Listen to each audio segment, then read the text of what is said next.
Oke teman-teman, jadi kali ini saya mau membahas mengenai salah satu modus penipuan baru yang baru-baru ini terjadi di daerah kami ya. Jadi modus si penipu ini, dia berpura-pura sebagai salah satu sales toko online lah ya. Itu kalian tahu lah, toko-toko online yang ada di aplikasi yang mungkin sekarang kalian punya. Jadi modusnya itu gini ya, ini menurut saya salah satu modus penipuan baru ya, yang juga tergolong luar biasa ya.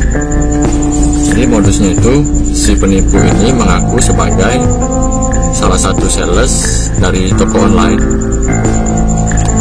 Jadi si penipu ini menawarkan produk kepada salah satu toko sembako grosir atau toko sembako semi grosir lah ya, toko sembako seperti saya. Jadi modusnya itu, si penipu ini mengaku sebagai salah satu sales dari toko online. Jadi salesnya itu menawarkan produk rokok ya kepada pemilik toko sembako ya, seperti ini ya.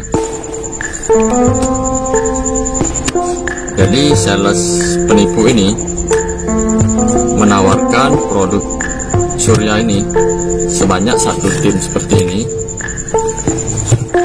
ini dengan harga lebih murah dari harga pasaran ya. Itu kalau tidak salah, penipu itu menawarkan dengan selisih harga 50.000 per satu tim seperti ini. Ini satu tim seperti ini isinya 10 slot ya.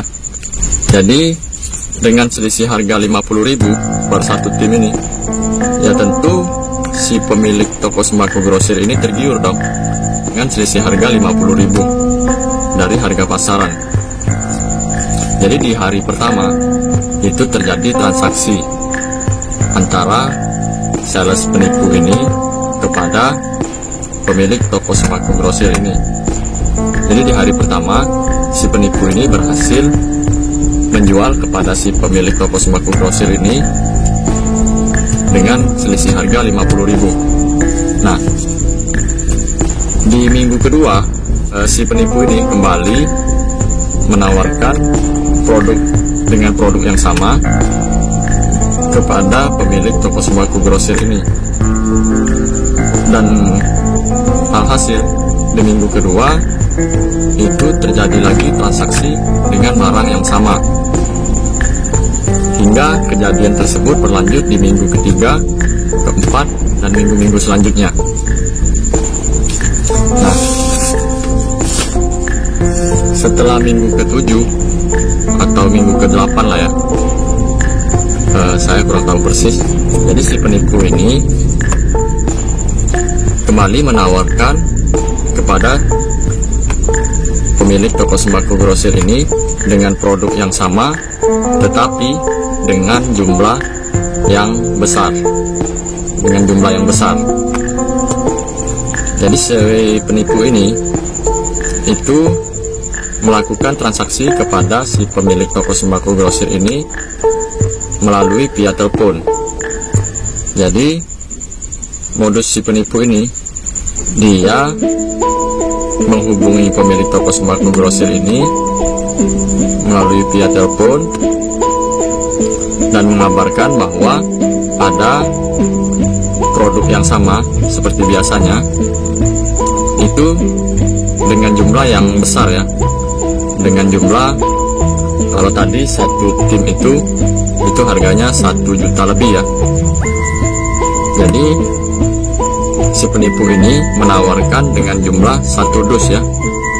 Nah, 1 dus itu kalian tahu lah ya berapa jumlah uangnya. Kalau pembelian 1 dus itu tentu sangat banyak sekali ya. Nah, setelah pemilik toko sembako grosir ini percaya kepada si penipu ini, karena sudah terjadi beberapa transaksi kepada si penipu ini dan itu hasilnya berhasil. Dan akhirnya si pemilik toko sembako grosir ini percaya dong bahwa si penipu ini memang benar bukan sales penipu ya. Nah, modusnya itu si penipu ini menawarkan produk dengan jumlah yang besar tadi kepada si pemilik toko sembako grosir ini. Terus si penipu ini mengabarkan bahwa ada produk yang sama itu dengan jumlah yang besar ya, 1 dus katakanlah seperti itu. Nah, tentu dengan jumlah yang besar itu membutuhkan dana yang cukup besar. Karena membutuhkan dana yang cukup besar, si penipu ini bilang kepada si pemilik toko sembako grosir ini itu bahwa dia tidak bisa mengeluarkan barang dengan jumlah besar seperti itu, dengan alasan bahwa dia tidak mempunyai cukup modal untuk mengeluarkan barang tersebut dari kantornya.